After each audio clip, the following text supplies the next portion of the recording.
Banjani komsebenzi webandla lakhe.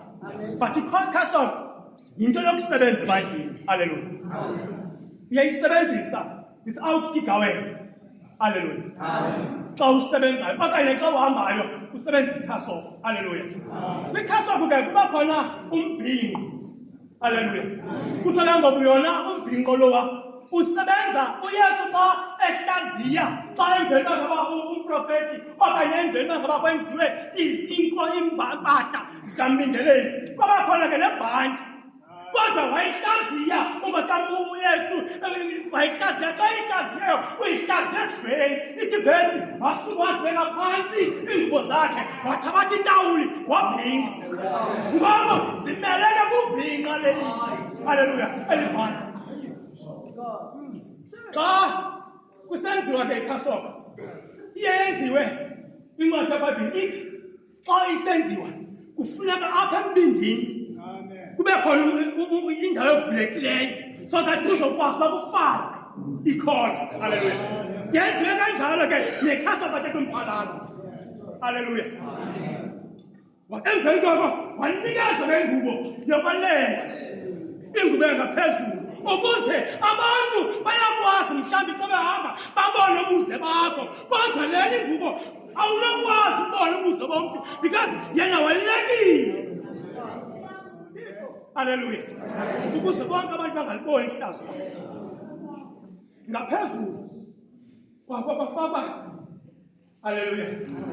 Bathi abantu kwibhanti. Haleluya. But sister is. Haleluya. Ithi verse ngoku wanikeza ubele but emveni kwafakwa ithi kayithi incwadi iLeviticus kwafakwa imbasa. Haleluya.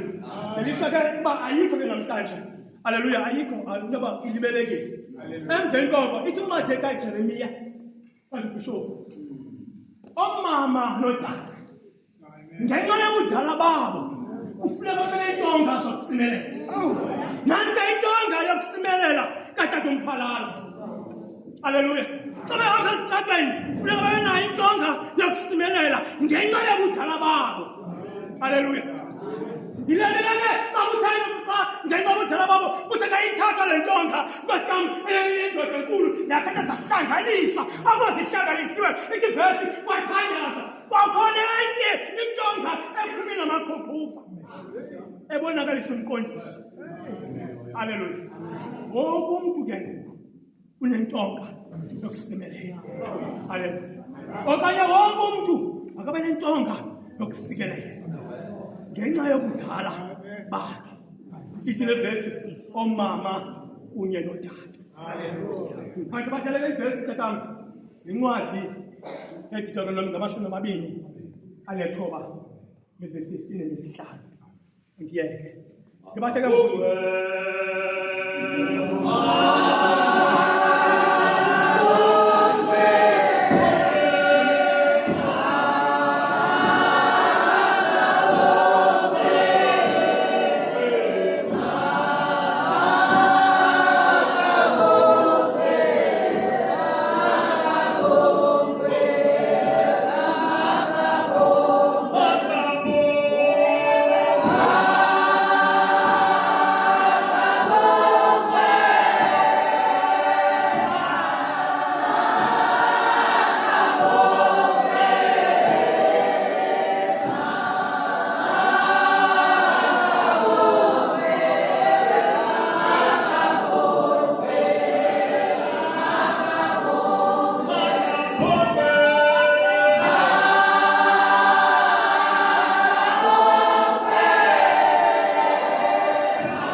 inhlokondaba iziyalo nezilumkiso.